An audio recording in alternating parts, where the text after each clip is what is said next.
हरि ओं श्री गुरुभ्यो नमः। श्रीलक्ष्मी वल्लभारंभां विखनो मुनिमध्यमां अस्मदाचार्य पर्यन्तां वंदे गुरुपरंपरा। ओं श्री लक्ष्मी हयग्रीवाय नमः। ओं श्री विखनस गुरवे नमः। 2025 శ్రీ విశ్వావసునామ సంవత్సరంలో మిథున రాశి వారు ఈ సంవత్సరం మొత్తం చేసుకోవాల్సిన పరిహారాలు. ఇక శ్రీ విశ్వావసునామ సంవత్సరంలో మిథున రాశి వారికి గ్రహగతుల ఆధారంగా చూసుకుంటే ద్వాదశంలోంచి బృహస్పతి గురువుగారు జన్మరాశిలోకి వస్తున్నారు 2025 మే 15. అలాగే భాగ్యస్థితిలోంచి శని దశమ స్థితిలోకి వస్తున్నారు. ఈ సంవత్సరం మొత్తం కూడా మిథున రాశి వారికి మంచి అభివృద్ధి పదంలోకి రావాలి అంటే ప్రతిరోజు కూడా తూచా తప్పకుండా చక్కగా హనుమాన్ చాలీసా పారాయణ చేసుకోవటం విశేషమైన ఫలితాన్ని ఇస్తుంది. అలాగనే శనివారం రోజు విశేషంగా తెల్లవారుజాము నిద్ర లేవండి. దశమ శనైశ్వరుని ప్రభావం వల్ల ఏ పనిలో నిర్లక్ష్యం పనిచేయదు, అదే అవుతుంది, ఎందుకు జరగదు అనే నిర్లక్ష్యం వల్ల సమస్యలు కొద్దెచ్చుకుంటారు. ఫోకస్ని పెట్టండి, కాన్సన్ట్రేషన్ చేయండి, డెడికేషన్తో ప్రతి పని విజయవంతంగా పూర్తి చేసుకుంటారు మిథున రాశి వారు. ఈ జన్మగురువు యొక్క ప్రభావం వల్ల మనం చేసే పని మన క్రమశిక్షణ ఎంత బాగున్నప్పటికీ కూడా గురుబలం మీ జన్మజాతకాల్లో అంటే మీ సొంత జాతకాల్లో గురుబలం తక్కువగా ఉంటే కాలం అనుకూలంగా ఉన్నప్పటికీ మనం రీచ్ అవ్వలేకపోతాం. అప్పుడు మనం ఏం చేయాలి అంటే గురుబలం బాగా పెరగడం కోసం చక్కగా ప్రతిరోజు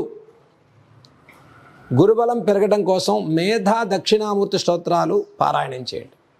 చదువుకునేవారు, విద్యార్థులు, ఉద్యోగస్తులు, వ్యాపారస్తులు అన్నింటిలో గురుబలం ఉంటే ఏం జరుగుతుంది అంటే జ్ఞానానికి సంబంధించినటువంటి బలం బాగా ఉన్నప్పుడు సమస్య నుంచి తప్పించుకోగలిగే మార్గాలు దొరుకుతాయి. దేన్నైనా మనం సమస్యను పరిష్కారం చేసుకోగలిగే కెపాసిటీ పెరుగుతుంది. అలాగనే గురుబలం పెంచుకునే పరిహారాల్ని 2025 సంవత్సరం మిథున రాశి వారు చేయండి. గురువారం రోజు విశేషంగా ఆవునేయి దీపాన్ని శివాలయంలో పెట్టండి. పరమేశ్వరుడికి 16 ప్రదక్షిణాలు చేయండి. శివాలయంలో చక్కగా దక్షిణామూర్తి స్తోత్రాలు చదువుకోండి.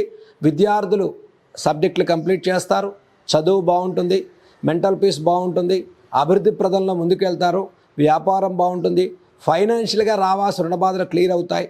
అలాగనే శనివారం రోజు ముఖ్యంగా శనైశ్వరుడికి నవగ్రహ స్తోత్రాలు చదువుకోవటం, పిప్పలాదకృత శనైశ్వర కోనపింగళ స్తోత్రం అని ఉంటుందండి. అది మీకు పీడిఎఫ్ దొరుకుతుంది, అది మీకు గూగుల్లో సెర్చ్ చేసినా దొరుకుతుంది. మీకు పిప్పలాదకృత కోనపింగళ స్తోత్రం అది ప్రతి శనివారం రోజు తప్పకుండా మిథున రాశి వారు చదువుకోండి.